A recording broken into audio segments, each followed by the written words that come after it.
Ladies and gentlemen, we have a very special guest today. With us is Charles Cather. Is that I'm pronouncing it right? You did pretty well, Charles Cather. Yeah, Cather. Okay. Good job. Okay, it's the American accent. It's kind of. I've followed you for a long time, and first of all, thanks for being here, man. Hey. Really, thank you.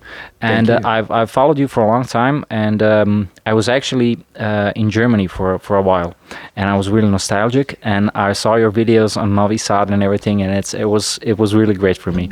And I was just wondering. What was the motivation behind you coming to Serbia? How did it happen? Can you tell the people? Yeah, sure. Just what you said, is what has made me continue to make these videos. I get a lot of people in the diaspora that say my videos kind of bring back nostalgia for them. How I first started here, actually, how I even became affiliated with Serbia. In 2010, I'd heard of Serbia in the past. I'm an old guy. I'm 43 now. I grew up in the Clinton era, and all that. And I remember the Bosnian War. The propaganda. And I was in high school, Yeah. Lots of propaganda. So I knew about Serbia vaguely because I like to travel. So I was aware of it, unlike some Americans. I'd always heard of Yugoslavia. But one day I used to be managing car dealerships is what I did for a number of years. And I was at a Ford, Lincoln, Mercury, Chrysler, Dodge, Jeep dealer. And one day, every Saturday, I gave kind of a motivational speech for the sales guys. Okay. I would just like to motivate them because that was our big sales day.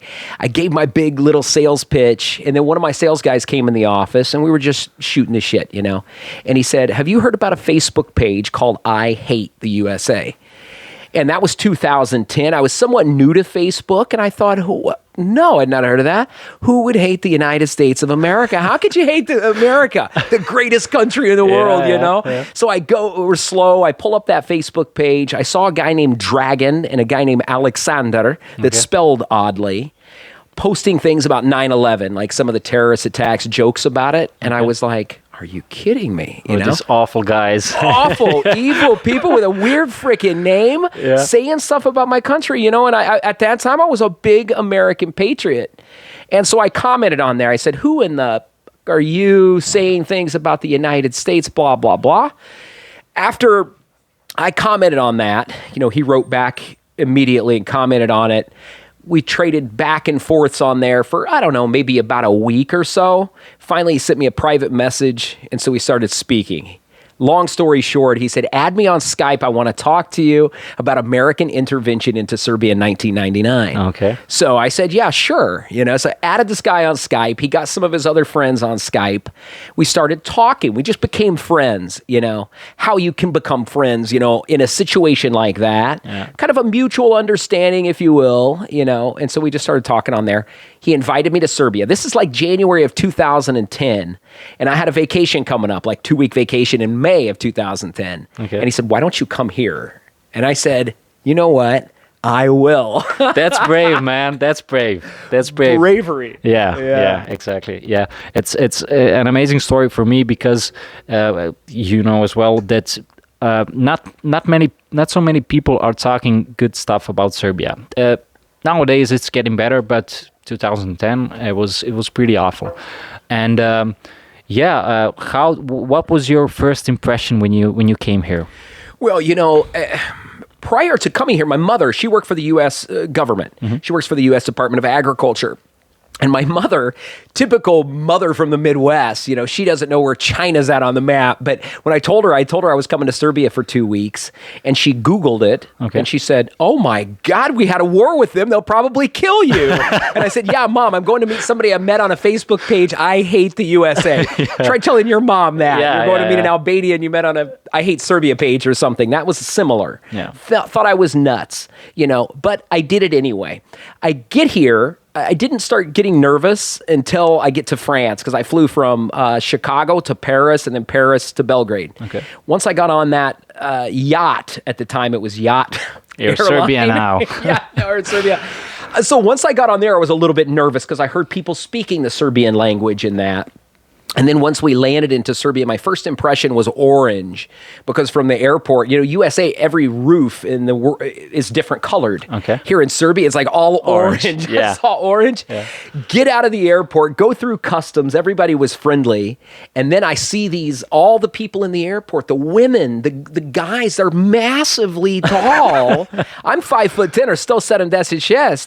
USA, I'm somewhat normal sized guy. Okay. There's very few women that are taller than me, but the women here were massive. And then we get in a little Yugo, and I thought, I'm a sales manager in automobile sales. I've always had a massive SUV and a truck, and here everything was tiny. That was my first impressions, really. But so, what do you think about the Yugo? Well, what is there to think from about? From a car dealership perspective, it's kind of like yeah. I did commercials for automobiles in the USA. These crazy, stupid, that's what they want you to do. These, like, take a look at this 2005 Lincoln Navigator. It's got power windows, navigation. You got a good voice for that, man. Thank you. Great. One of my friends said, why don't you do that same commercial with the Yugo? Okay. And I said, what in the fuck can you say about a Yugo? It has no power steering, no power brakes, nothing, Yeah. So I don't know. Yeah. It's history. I mean, this car, but it actually made it to the U.S. market, I believe. Yeah. At one point, yeah. I saw they had like an old advertisement I saw. Yeah. And it hit the market like in the USA as like, what, $3,900, $4,000 automobile, I think, at the time. So I've never seen one driving around in the USA, but. Yeah. Well, it's, so you come to Serbia, and what do you do next? What's happening then? Well, what was next was, I mean, it's, when you're fed something your whole entire life by your government, by the media or whatnot, when you're from the middle of the USA, we're really well protected people. Mm-hmm. Everything we see, how we learn about the world and everything is from a 30-minute newscast, ABC, NBC, CBS, CNN, Fox, whatever your political affiliation is. Yeah. No. You usually watch one or the other. But Izvini, that's usually how people are. So I heard my whole life how America, what we do in the world is 100% right. We don't do things because of interest, special interests, and all this stuff. And I believed my government at the time.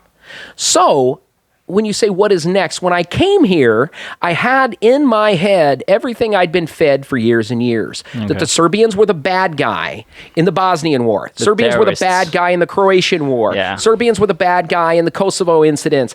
All that's what I had in my head. That, hey, I talked to my friends before coming here, the Serbians. They told me the opposite side, but I'm skeptical. I'm like, what? They're Serbian, be careful, don't trust them. Yeah. Get over here to meet people that I assumed every single person I would meet would hate me with a passion. We drove through Belgrade. I see these bomb buildings, these big buildings, those military, what is that building? It's kind of like, I don't know, or I can't say it in English, but it's Serbian, it's Generalstab. It's kind of like where the generals were, or something like that. It was an important place for the military. The first impression can be, okay, these people were bad and they did bad stuff. They deserve what happened, but it was your perspective as well. When you came here, you saw another side of the story, and so how did it come about for you to say, okay, this is the place I want to live now? How? Well, it was mainly because of how I was treated. I see these bombed buildings. I asked my friend, what happened here? He said, that's what your country did to my country. Yeah. And I said, we bombed in the middle of a major capital city in Europe. I had no idea we did it. Anyway, we go to Zrenjanin, we go to Elimir, we go to Echka, all these Melanci, these tiny little villages here in Vojvodina. Mm-hmm. And every home I went to, and I went to numerous homes because everybody wanted to show the American off to these people. And every home I went to, I expected to be treated like a dirty, stray dog, but I was treated like royalty. Some of the biggest meals I've ever seen in my entire life. Every home I went into fed me rakia. They wanted me to stay in their home. That was the thing that shocked me the most. Coming from the USA, I always stay in a hotel. I never stay even at my sister's house. I stay in a hotel. My sister doesn't stay in my house, you know? Yeah. But here, I said, where's the hotel I'm going to go to? Hotel, you're staying in my house. No, he's staying in my house. No, he's staying in my house. It's like, why do you want me to stay in your house? You know? It was odd to me, but that's the reason everywhere. We went from Vojvodina down to Kragujevac, down to Niš and Pirot. Every single home I went to, the people were the nicest people, the most interested in a foreigner, and some of the best hospitality I've ever seen in my life. Yeah. The way of life was laid back. It was calm. Everything was opušteno. You know, I go to get a big to-go coffee. America likes this big, massive coffee. Go to a coffee place in Zrenjanin. My friends tell me how to say it. They say, zaponiti kafa. I said, velika zaponiti kafa. She said, ne velika, mala, and sit. You have to sit. I said, fuck, I got to sit down and drink a coffee. You kidding me, you know? So everything in the U.S. is fast, fast, fast. Here it was the opposite, slow. Yeah. Smoke a cigarette, sit down, you know? Yeah. Loved it. Yeah, the fastest tempo is in Belgrade, I think. Novi Sad is too laid back maybe. But yeah. So you came here, you saw the place, and then you decided, okay, I want to stay here. You went, as I understand, you went to America and you quit your job. Yeah. That's a big, bold move. I mean, huge move. Huge. Yeah, you know. It's incredible. And everybody thinks you're nuts. You know? Yeah. Especially, I've worked in the automobile sales industry. I worked there for probably, 13 years, 12 years, something like that, in automobile management all throughout Illinois. And then when I come home, after being here for 2 weeks, is what it was, May 28th till whatever 2 weeks later is June 14th or something, I went back. As soon as I get back to my office in the automobile dealership, the owner, he was there and he says, "Oh my God, you're still alive." You know, I was like, yes, I'm still alive. Long story short, I quit my job because I wanted to find out how I could move over here and live here long term, because it really affected me. I saw, wow, these people don't have a lot of money. In the USA, you're taught, save your money, save, work hard, save till you're 70, and then enjoy. Here I saw my friends had no money, but they're enjoying every single day. They're sitting for 3 hours in a coffee shop. Yeah. I thought I wanted it, quit my job, moved to Mexico, because I can stay in Mexico for 6 months as an American without a visa. Studied up on Serbia, looked up, tried to find videos, positive videos about Serbia, could find very, very few. So that's kind of how I got into making videos. I made a short video, like a minute and a half, called My Opinion of Serbia, where I said, hey, don't believe the international media. Serbians are good people. They're great people. They treated me great. You know, visit something like that. Yeah. So that's kind of where this all started from that point. What was the first city you landed down? I believe you lived in multiple cities in Serbia, or which one was the first? Very first city, and the city that will always be close to my heart is Zrenjanin. Okay. Zrenjanin, I was in Zrenjanin for about 1.5 years in total, I believe. Okay. You know, I volunteered at a couple schools. I knew almost everybody in the town. The mayor invited me to the skupština. You know, I mean, I was like a star there in Zrenjanin, you know. Amazing. I really enjoyed it. And you came here, and we have a problem now with people leaving Serbia. And I was also the one who left here. I was in Germany for 2.5 years, and I expected, I was young, but I expected as soon as I passed the border, I will have a nice life. I will have a nice apartment, nice car. Everything will be perfect. And it wasn't the case. I worked my ass off for 2.5 years, and in the meantime, I had a wife and a daughter, and I came back. And then I went away again. I went to Austria, and then I came back again. So now I'm in a place where, just as you did, I want to share with the people that it's not all bad. We should strive to something positive. We should make a change. We should show people that you can, if you work hard enough, we can make things better. We don't have to leave this place. We don't have to just leave it all and just go away and have a better life somewhere else. We need to make this place better for a living. You were when you go to another country now, do you see some similarities between Serbia and other countries? You were in Russia, I saw on your YouTube channel. Yes, I was in Russia. Yeah, I was there for 3 days in transit back here to Serbia. Okay. And that was another country that my country has always said bad things, stereotypes about. Yeah. And I did see, I see the great thing of what I do now is because I work with lots of the young people. I know so many of the future leaders of your country here in Serbia, and so many of them that go to the USA on the summer work and travel program. They're there working for 4 months. So many of them, they think on day one when they get there, money's all over the trees. It's falling off. You just got to pick it. After 4 months, most of them are like, I can't wait to get back to Serbia because this is not the life I want to live. A few of them have been illegal in the USA, and I know many illegals. My best friend in the whole world's an illegal Serbian in the USA, unfortunately. He misses this country greatly, and he said we was going to do a video, but immigration services is under Donald Trump is really trying to find these illegals, so he didn't want to do it. But he said, man, we've got to let those kids in Serbia know life is not what they think it's going to be over here. The grass is not always greener. Exactly.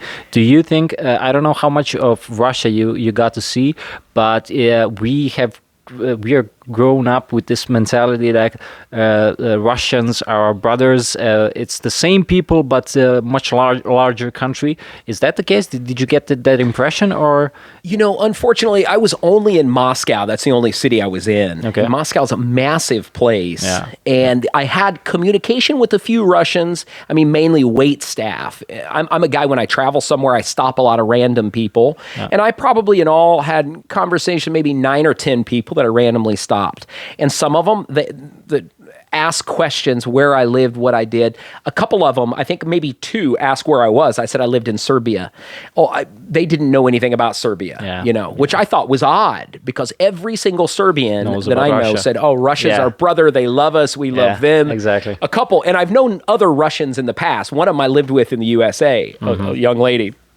She didn't know anything about the infatuation that Serbians had with Russians. Yeah. She said, "Why would they like Russians? You're Orthodox brothers." Yeah, exactly. like the Greeks. But the mentality, I mean, I couldn't really gauge it from my short period that I was in Moscow, which is a big city, lots of rushing different and people. Similar to Chicago-ish, the way the pace, everything was paced quickly. Yeah. So I try to find the reasons. When I speak to people, I often hear, why should you stay here? I mean, you have a job for 30,000 dinars. You can't do anything with that. But to be fair, it is the case. You can't, especially in Novi Sad now, it's really hard to live here on an average salary. The reasoning behind leaving this country is, I don't know, it seems logical. And what do you think is the main reason that people should stay here? Well, when you look at it, when I touch on a subject such as that, I feel a little bit guilty and I feel a little bit silly being an American person who comes to this country and tries to tell a Serbian why they should stay here. I'm from a different world. And so for me, as an outsider, to tell a Serbian, hey, I think life is great here. Many of them tell me that. They say, oh, yeah, it's easy coming from you, Charles. You come, you made money there. You come here. It's cheap. It's nice for you. But what about us? Yeah. What about somebody who's way more educated than you, Charles, who has a higher degree than you do, Charles, who's working at a Traffica for 27,000 dinara a month or whatever, But this country, when you look at a good gauge for this, I know so many Serbians in the diaspora, an ungodly amount. On Facebook, I have like 30,000 followers and 5,000 friends. YouTube, I have about 40,000 subscribers. So many of those Serbians all over the world. I just had a message from a Serbian in Bolivia that I thought, well, that was so odd. But so many of them outside, they're still focused on this country. Yeah. There's still this passion for Serbia, Serbia. You tell me another diaspora around the world that is as passionate about their former country. Yeah. I know many people from foreign countries in the USA. None of them are as passionate as the Serbians outside about their country. Yeah. And I mention that to them all the time. Some of them are angry at me. Some of them send me nasty messages. Get out of your country. You don't belong there. I say, hey, I belong there more than you belong there. Exactly. You know, yeah. You're outside there telling reason it happens. A lot of political things that I have discussed. A lot of them say, don't discuss that. That's my country's issues. I said, you're in the USA. You worry about USA issues. I worry about the issues here because I live here. I chose to live here. Yeah. I could live wherever I wanted. Yeah. But that's a good gauge to find out, is this place worth it or not? You see all the diasporas focused back here, you know. Yeah.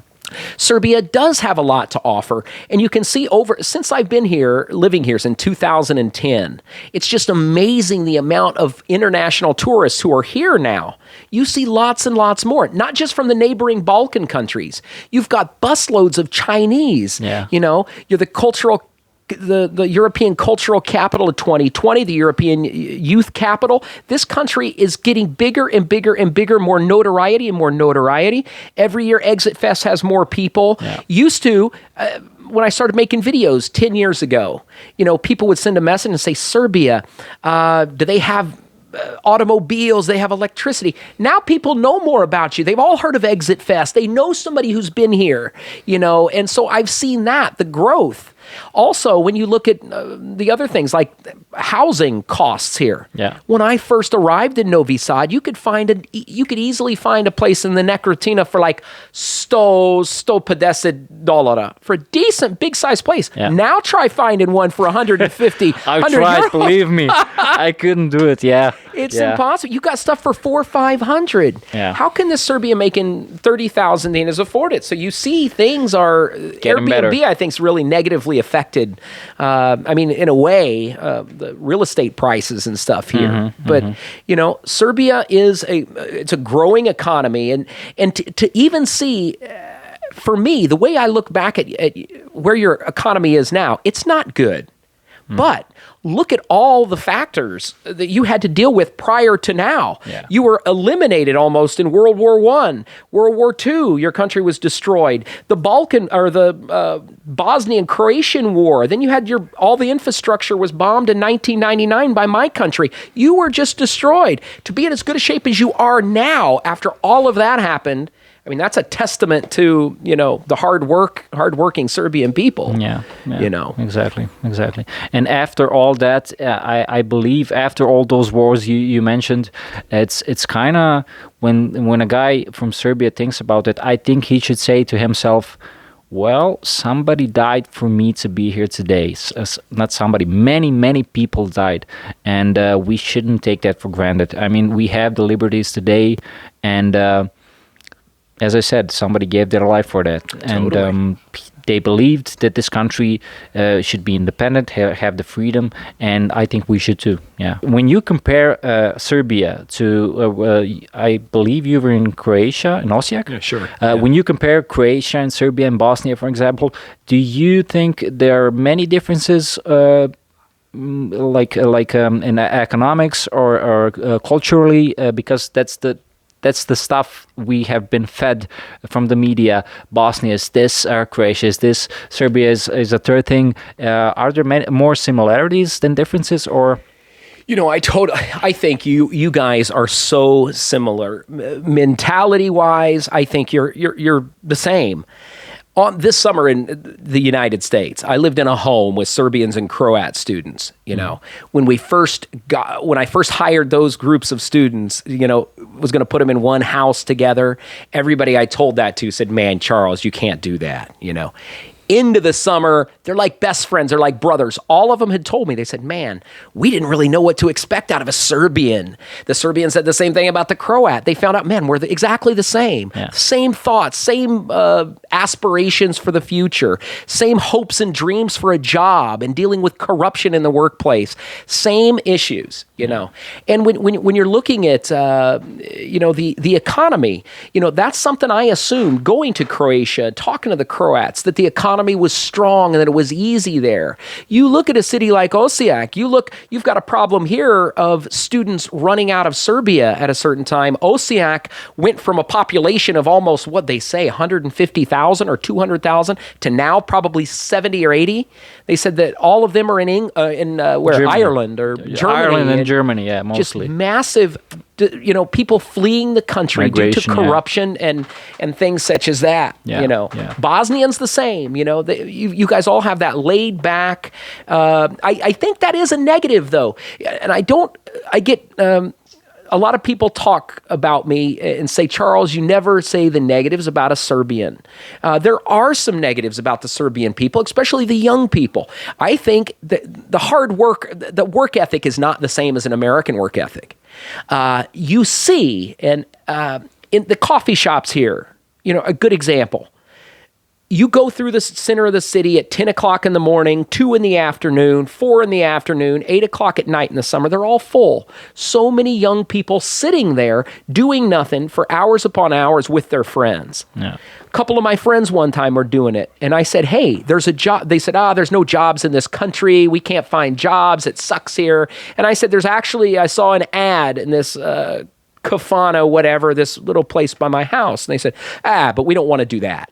It's like, okay, what are they holding out for? A CEO position or something? Perhaps. I think. It's the case in Serbia also, I believe. Many people just don't work because I'm holding out for something better. I deserve more. But it's the case that you have to work for more. You have to be more diligent. And that's also, I think, the main reason why we are in a situation like today. People just don't work hard enough, and we have the potential, I believe. And that's one of the problems. But the case is in Germany, for example. When I was there, I saw the people just going with the flow. I saw them working hard. If everybody was working hard in Serbia, like there in Germany, the Serbs, I mean, this country would flourish. I mean, it's incredible because they see a security there. They see, if I work this hard, I will get paid, and they really work their asses off. And we need to work and to get in this position to just believe that if we work hard enough, it will pay off. Yeah. And I think the motivation is a bit off here, because they know if I work my ass off, I will get 30,000 dirhams. It's nothing. So that's maybe one of the reasons they go away from here. Anyways, yeah. If I can say one other thing, touching on that, and not to be negative again, but another negative that I've noticed here in dealing with the young future leaders of this country, which is what I do on a daily basis. To go on the program, you've got to be a phenomenal student in your university. You've got to be doing great to even be approved at the U.S. Embassy. So many of these young people, I ask them, I say, what do you want to do when you graduate from your Serbian university with your master's degree? Most of them say, I want to go to Germany, I want to go to Canada, whatever. Yeah. Those are the majority. Those other ones, I say, what do you really want to do? A lot of them will say, well, Charles, my dream is to open this business doing this, this, this. And I say, wow, how are you going to do it? When are you going to do that? And they say, well, I'm probably not going to do that. My mom and dad are not for it. My mom and dad tell me, just get a job at the IDEA, so you have a secure monthly paycheck. Yeah. Don't risk. Total opposite in the United States of America. Growing up as a young guy, my parents forced me to work when I was 16. All through high school, I worked full-time, or not full-time, sorry. I worked part-time. All through university, I worked full-time and went to university. Always worked. Always took risks. Risk-taking is a big, big thing. And I see here, people are really risk-averse in this country. Yeah. And I've said that before to Serbians, and they say, okay, Charlie, you can't compare the United States and Serbia because you guys have the ability to have more capital, but that's still a big part of a successful economy is risk-taking on something. And I think a lot of people are more risk-averse. Yeah, I believe that as well. Yeah, it depends on the situation, but it's mostly like that because people are like why I have maybe 2,000 euros. I'm gonna put that in a job that's probably not gonna work out well, and that's a big problem. Anyways, I think we covered a lot of things now, and I really want to thank you for coming here and speaking with me, and I wish you all the best, man. And thank you for doing everything you're doing for Serbia and the Serbian people. Really thanks, man. My pleasure. Serbia has made me a better person, actually, by living here. Thanks, man. Thank you.